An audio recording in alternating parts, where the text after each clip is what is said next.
Dear Patriots, before the news starts, please subscribe to our patriotic channel by clicking the subscribe button. Give us a thumbs up to this video. Don't forget to leave your opinion below in the comments section. Share the news on Facebook and Twitter so you friends see it. Thank you.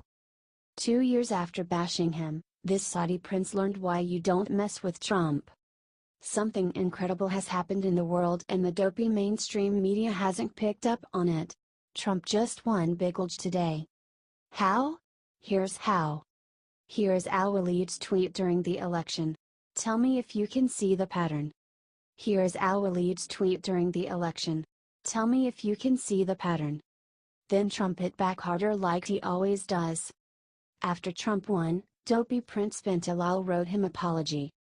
Apology not accepted, hahahahahahahaa.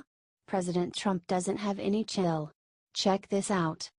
Saudi Arabia's Prince Alwaleed bin Talal is a prominent member of the country's royal family and a wealthy investor. He has now been arrested.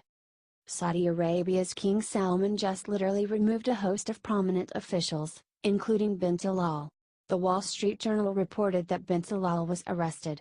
Former Finance Minister Ibrahim Al-Assaf was detained recently as well, according to Reuters.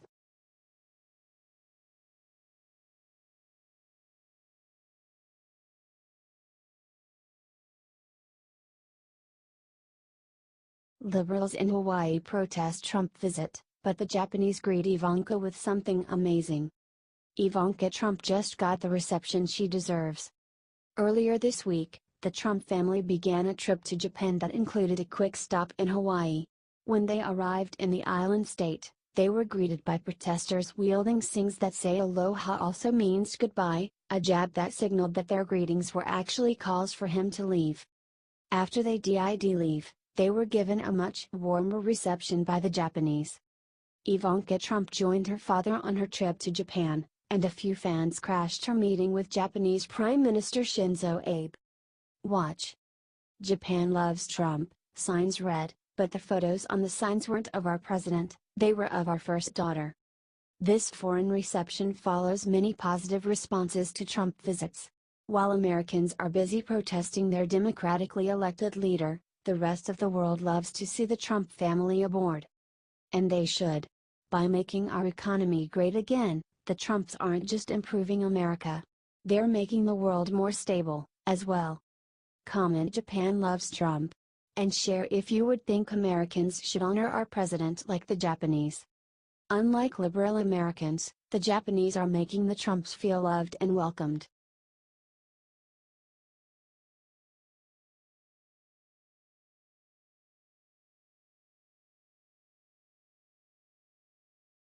Kimberly Guilfoyle is hiding something in her closet that she says is better than Trump's.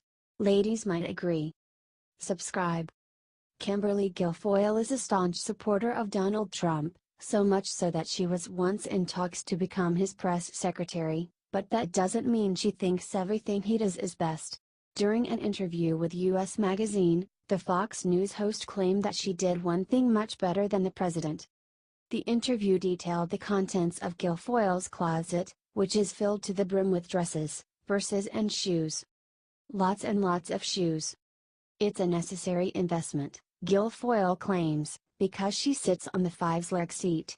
Something tells me that's nothing more than an excuse to feed her obsession with footwear. And what an obsession it is. Although Guilfoyle claims she has no idea how many pairs of shoes she owns, she claimed that there have been estimates of about 500. In order to store all her shoes, she had to build a wall of shelves in her closet. That wall, she claims, is better than Trump's. For the shoe-obsessed, it's hard to disagree. Comment wow and share if you love Kimberly Guilfoyle.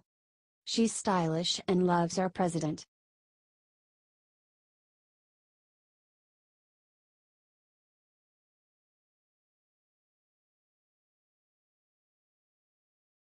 After viciously attacking Mike Pence for months, Mila Kunis gets spanked by Middle America. Hollywood liberal Mila Kunis just went too far. She is just another Hollywood phony, following a long line of legendary disgraces to come from that mecca of make-believe. And Mike Pence did not believe his ears when he heard what Mila has been doing in his name. For months. Just out of spite. Look, Mike Pence is a man of faith. He is a man with deeply held beliefs and convictions. He does not hide who he is or what he believes, and that enrages the left because they want everyone to agree with them. So she has been making donations to Planned Parenthood in Mike Pence's name. Just to spite him and mock his beliefs. I apologize if I offend anyone. I put him on a list of recurring donations that are made in his name to Planned Parenthood. Every month, to his office, he gets a little letter that says like, an anonymous donation has been made in your name. I don't look at it as a prank. This is like, I strongly disagree, and this is my little way of doing it. It's a peaceful protest, she said. As Breitbart is reporting, Middle America immediately gave her the spanking this little brat deserves. It looks like we may need to boycott to teach her to stop the nonsense. Share if you agree.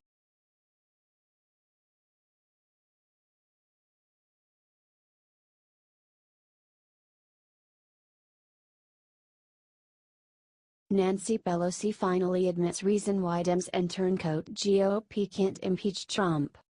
Nancy Pelosi just said something that made sense and even Trump was stunned. She went on CNN and spoke to Jake Tapper this morning and crushed liberals across America. Pelosi, shockingly that it came from Nancy Pelosi of all people, threw cold water on the liberal and turncoat GOP dream of impeaching President Trump. In case you missed it, the left is mounting a full-fledged campaign to impeach Trump.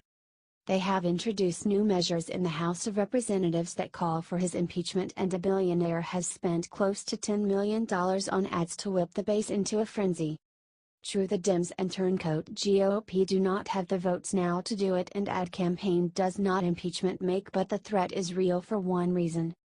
Midterm elections are never kind to the sitting president. The party in power always loses seats. America tends to not trust politicians, so we like it when government is divided.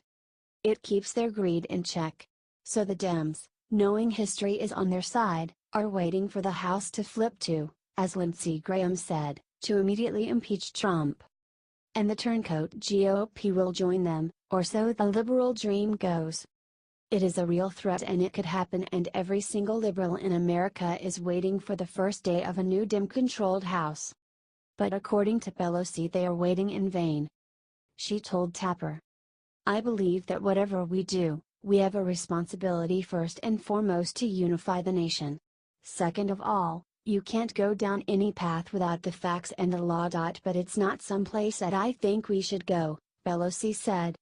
When pressed by Tapper, Pelosi crushed the liberal dream and explained that the Dems controlled the House when Bush started his disastrous Iraq war.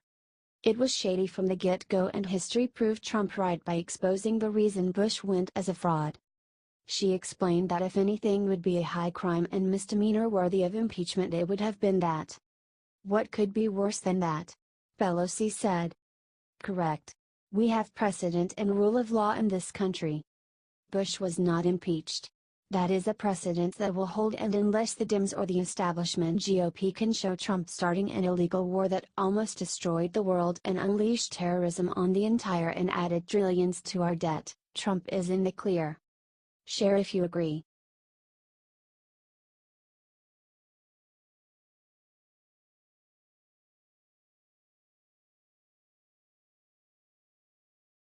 SNL fat shames Sara Sanders, then removes her pants. Her response is heroic. SNL writers have many reasons to dislike Sarah Huckabee Sanders. Beyond just politics, it's simply less fun to make fun of Sanders compared to her predecessor, Sean Spicer. But that didn't stop them from trying. In their first portrayal of the press secretary, they tried a bit of fat shaming, calling her mother a Southern hamburger. Sanders' father, Mike Huckabee, called the sketch a little bit silly, sexist, misogynist. In their follow-up, SNL decided to blast Sanders' confidence, by giving her no pants. In true SNL form, the sketch favored preachiness over comedy. The reporters in the scene were portrayed as the adults in the room while Sanders pranced around in a skimpy outfit, signing Demi Lovato's confident. Interspersed between her choreography were ridiculous comments made to make Sanders look like a foolish oaf. It was a far cry from the image the Christian mother tends to portray. But at least SNL got one detail right. Their Sanders had a clear disdain for questions posed by the press. So does the real Sanders.